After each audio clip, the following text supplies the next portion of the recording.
Hey there, Bible buddies. I've got another Bible review for you today. And as you can see, this is a very large edition. Barely fits in frame. I'm going to do my best to try and keep it in frame, but it's like literally at the outermost edge of the frame there. But this is the PTL Parallel Bible, and this is produced by Eyre and Spottiswoode. So a parallel Bible, if you guys haven't heard of one before, it's basically it's essentially like two different versions of the Bible that are next to each other. And sometimes it'll just be two versions. Sometimes it'll be three or four. I think the biggest I've seen is eight. Eight as far as like eight consecutive columns, right? So you have four on each page. There is another one that I've seen that I think is like 25 versions. But the way they do that is they footnote a lot of stuff. So it's not like concurrent, like 25 different columns of text. I think it's only like double column text, and then a lot of it is footnoted. They have like little indicators basically saying like, basically showing like, hey, where this has been changed or how the wording of this is, which I'm not sure how you would do that with, say, if you're going from a very literal translation like the NASB to something like the NLT. There's going to be like almost completely night and day difference between the two translations. So I'm not sure how they do that or how they handle it. To me, this is the best way when you have two columns of text right next to each other. And in this particular instance, this is the King James Version and the Living Bible. So the King James Version is a fairly literal edition, plus it uses an older style of the English language. And then you have the Living Bible, which is pretty much considered a paraphrase, and it's a much newer version of English. It's a more modern version of English. So you would definitely get some a fine balance there between literalness and thought for thought, right? And so this could be very beneficial for certain readers, especially if people are fairly new to the Bible and they're not quite sure what is the King James Version saying here. If you look up like Colossians 2:23, that's a verse that tends to be a little a little hard to interpret unless you're familiar with kind of the way the King James edition works. So let's go ahead and get into it here. Again, this is a very large Bible. You can see there. The leather cover is tops. I'll give that certainly to Eyre and Spottiswoode. This is a very, very, very nice leather cover. You can see that wonderful grain on this edition. It's just wonderful. And it is debossed there. Debossed, embossed? I forget now. Debossed? Embossed? Whatever. It's stamped with PTL Parallel Bible on the cover there. There's no perimeter lines or anything like that, which I kind of like. It's a nice, clean departure from what we normally see.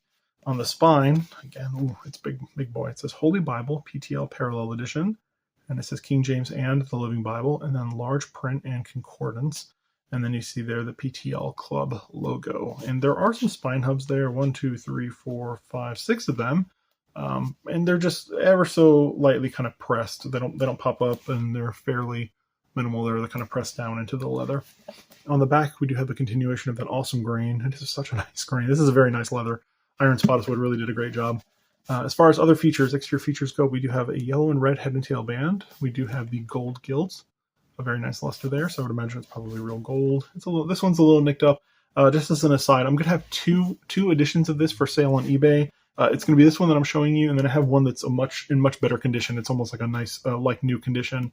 But don't fear, if you guys miss out on my sale of these two editions, these come up very, very often. So if you guys are interested in one, there probably will be plenty of PTL Parallel Bibles. If you just search for that, you'll probably get a ton of them popping up, and they're usually not very expensive. I don't think I paid very much for this edition. So yeah, you guys should have kind of similar luck finding one. Yeah.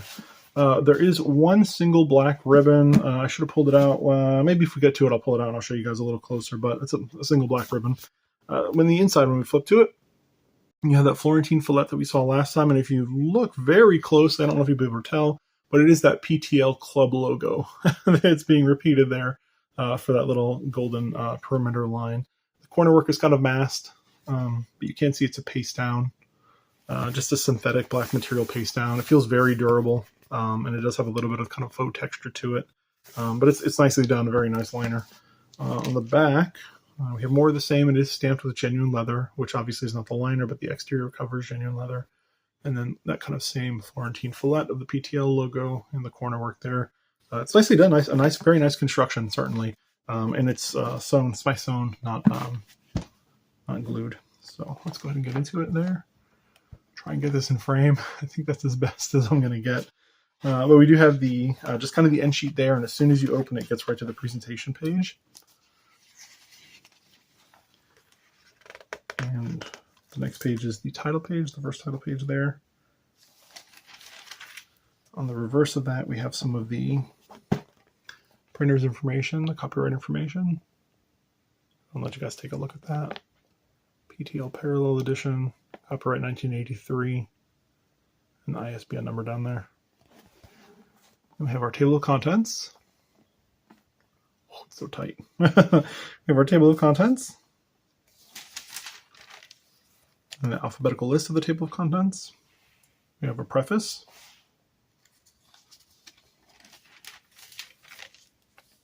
And we have the epistle dedicatory here to the King James Version. And then it looks like we have the opening to the Living Bible.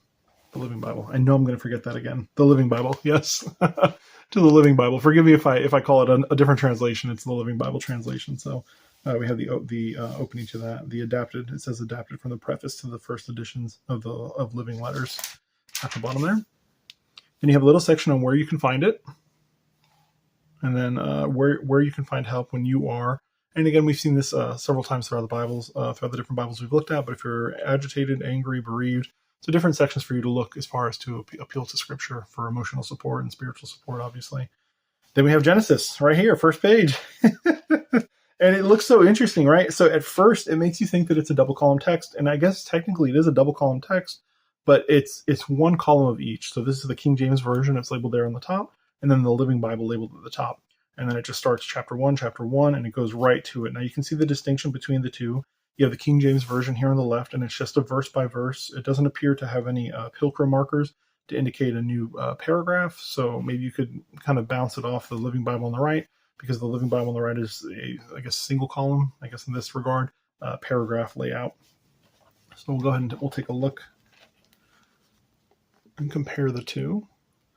And you can kind of stop and read for yourself and see what some of the differences are there in the translations, at least here in Genesis. Maybe we'll do the same for John. And then on the bottom exterior corner here, you can see they have the footnotes. You guys can pause and read some of those if you're interested. Let's go and flip a couple pages in. Now this one, actually, we'll jump over here. And you can see this does have the reinforcement sewing there. The overcast stitching. It's like an additional line of sewing. If you can see it right there, an additional line of sewing. And that's to help with the construction of the book, to make sure that the first and second signatures don't separate from one another. We'll flip a few more pages in here to kind of get past that. There we go. Let me just make sure everything's lined up. I'm asking a lot. This poor camera. This poor setup. All right, so here we have 4 columns, right? 4 columns of text. So it's going to be the exterior columns that are the Living Bible. And thankfully, everything is labeled for you. So we have the Living Bible here in the exteriors, and then King James Version on the interiors. I might have switched that and tried to keep it consistent, and maybe had the left column on each be the King James Version. Just my personal preference. Because I could see somebody getting kind of thrown off, and they get used to reading the left column here, flip a page, and then they get kind of turned around a little bit. But we have the book and the chapter numbers up in the top corners and the top exterior corners. We have a little running header after or before, depending what side you're on, for the section that you're in. You have the page numbers in the gutter, 56, 57 here, and that's really it. Again, King James Version, single column. It looks like they have the italicized words that are added for clarity. But there are no pilgrim markers here indicating chapter. And that's really it. Like I said, just a little bit of a footnote down there. In this instance, there's only one down here. So we'll flip through some. You guys can kind of take a look until we get to Psalms. Let's go ahead and get to this ribbon, or Psalms, whichever comes first. All right, so here we have the ribbon. I pulled it out for us. And it's just a black ribbon, about a 3/8 inch wide. But it is not a satin ribbon on either side. It's just kind of a fabric ribbon. It doesn't really have anything crazy going on with it. And a little angle cut there. I'm not sure if I put the angle cut or if I had an angle cut. So it's been a minute since I cleaned this when I went through it. But let's go back to Psalms 119. There you can go. You can see the difference. But I'm looking to see. So it appears to have the transliteration, but not the Hebrew characters. So just on the side there. Let's flip through. We'll go to the New Testament.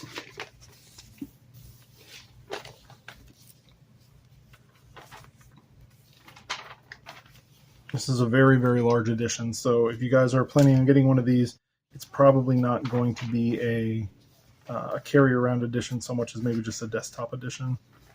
So here we have the end of Malachi, and our New Testament title page, and Matthew. I'll go ahead and turn a few pages in, get to the Sermon on the Mount. And we notice here that it's a black letter text, so there's no red letter. We'll go ahead and zoom in too so you guys can get a feel for the paper. The paper quality is fairly nice. You know, there's definitely a little bit of show-through going on, but nothing too crazy. It is not line matched. So yeah, probably about a middle of the road paper for that time. Obviously, they could have used some India paper or something like that, especially Eyre and Spottiswoode. They would have had the ability to use that. This is not India paper, but it's still a fairly nice paper. All things considered, it's probably about equal to what you would see nowadays on a fairly nice edition. So let's go ahead and flip to the end. It's so floppy. This Bible is just so big. And it's well used. Whoever had this one, like I said, the other one is I shouldn't say a little newer, it's a lot newer. But this one is certainly well used, so it's very floppy. All right, so there we have the end of the Bible, Revelation 22. And then we have a topical concordance here, and it's 3 columns, and it's fairly small, which is pretty funny considering the text on the other page here is fairly large. So it definitely goes down in size across the way there. Now, let's see. I think it's just concordance, but we'll take a look and see if there's anything else. Yeah, it's just the concordance. So it wraps up there with Z in the concordance, and then all you have is the end sheet there. So kind of a quick wrap up, unfortunately.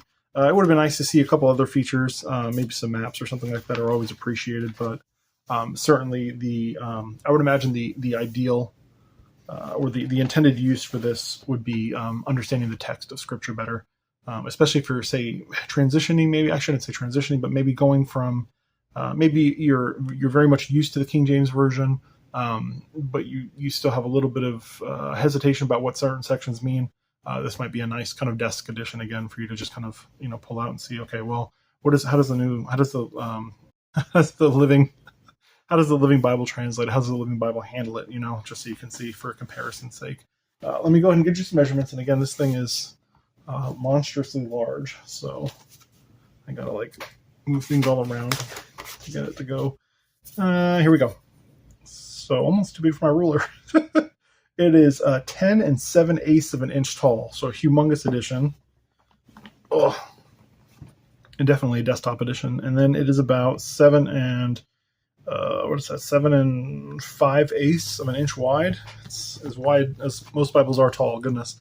And then we'll measure the thickness here, and it is about an inch, just over an inch and a half thick. So, yeah, substantial, definitely substantial size text. Let's go ahead and get a measurement on the fonts. And we'll measure both. I'm not sure if they're the same size or not, but we'll measure both. We'll start with M here and moved. Yeah, it's a really good size. This is about 11.5 point font versus Times New Roman for the King James. And yeah, about an 11.5 point font for the Living Bible as well, for the font versus Times New Roman for lowercase. Let's check the uppercase. I'll do the he. It's very large, goodness. Yeah, the uppercase is an 11.5 point font also across the board. So yeah, an 11.5 point font versus Times New Roman for both sections. I didn't know if they use the same font or not, but it appears they do. So a very large font, a very large edition of the Bible. It is 2 biblical texts technically, so it's asking a lot, right? And so when people come up with these weird ideas like, hey, I want a parallel Bible with a 10-point font and a pocket edition, it's just not possible, right? We can't fit all of that into that small edition like that without it being 4 or 5 inches thick probably. But certainly if you guys are interested in a parallel edition, this is a very neat one to have. And again, definitely two different sides of the spectrum to wrangle with there. So yeah, until next time, Bible buddies, bye.